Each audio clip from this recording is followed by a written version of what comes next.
You know what I've noticed about God's trials? He hardly ever tells you, this is a trial, and if you hold out for 6 months, you'll be through. And some of us get to 5 months and 29 days, and we give up. We didn't know we only had 1 more day. Never give up.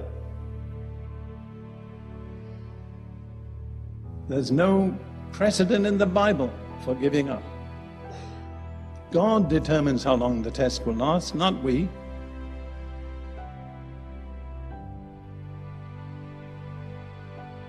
You see, waiting is one of the tests to which God almost invariably subjects the servants he intends to use. I'll give you just a little list. Abraham. You're going to have a son who will be the head of a nation that will be unique in the earth. How long did he have to wait? 25 years. He had to watch his wife past the age of childbearing and still wait. It amazes me that Abraham is so highly rated in the Bible. But what did he do? Well, essentially, he was a prosperous cattle farmer. And he wandered around the area to the east end of the Mediterranean, looking after his flocks and his herds. He did nothing very dramatic. Until the time came that he offered up, or was willing to offer up, his son Isaac. I've often asked myself, what was it in Abraham that caused God to esteem him so highly that he was called the friend of God? And I'm not sure that I really know the answer. But I think one way he earned God's favor was by waiting. Some of you are going to forfeit God's favor if you don't wait.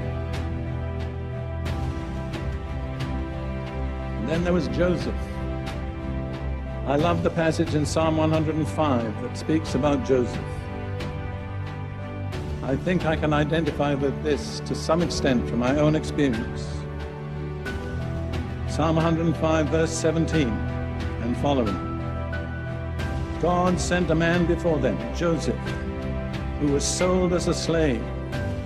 They hurt his feet with fetters. His soul came into irons.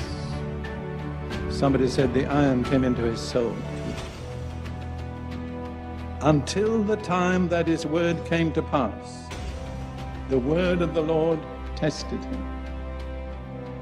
See, that's a test. The Lord gives you a glorious promise, tremendous. And after that, everything goes the opposite way. Instead of becoming the ruler over your brethren, you end up in a jail in Egypt. And I can't think of a worse place to be in jail than Egypt. What was God doing? Testing him. What was the test? Waiting. And then, if you want to look at others, Moses. It says in Numbers 12 verse 3, Moses was the meekest man on earth. How did Moses learn meekness? By waiting 40 years.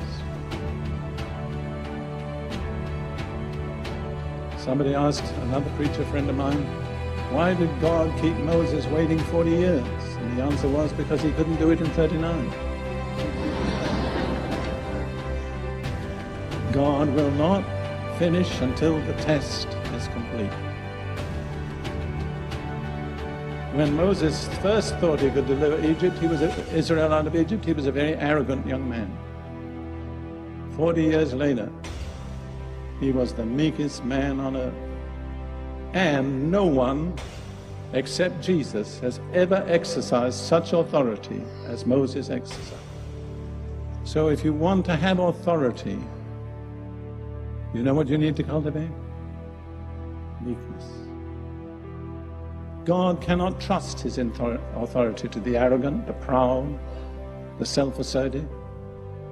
We had a prophetic word that said that in so many ways. You know the condition for promotion in the kingdom of God? It's very easy. It's abase yourself. Everyone who abases himself will be exalted. But on the other hand, everyone who exalts himself will be abased. That's right. You have the choice.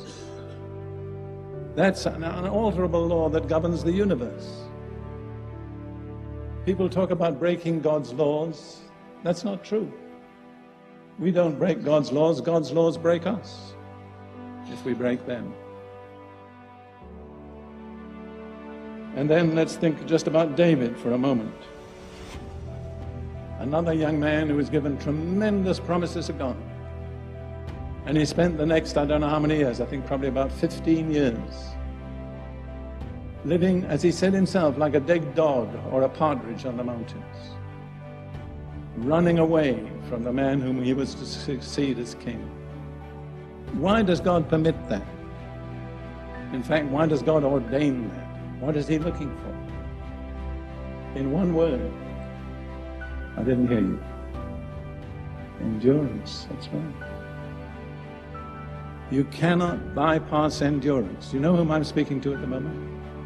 Me. You cannot bypass endurance and enter into the promises of God. You can come so far. The completeness is only through endurance. And just when it seems impossible to hold out, that's the time to hold out. Don't give in. I would like to say that to several of you individually. You're in the test. You're doing all right. Just hang in there. Don't back out. Don't give up. God is faithful. I've been asked sometimes if I had a message to leave for posterity, what would it be? I always say I can give it to you in 3 words. God is faithful.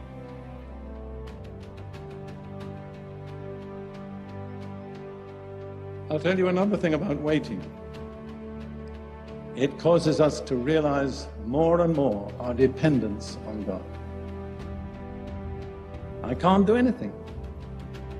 I can't make it happen. I don't know when He's coming. I just depend on Him. We're dependent on Him. So waiting causes us to realize in an altogether new measure our dependence on Jesus.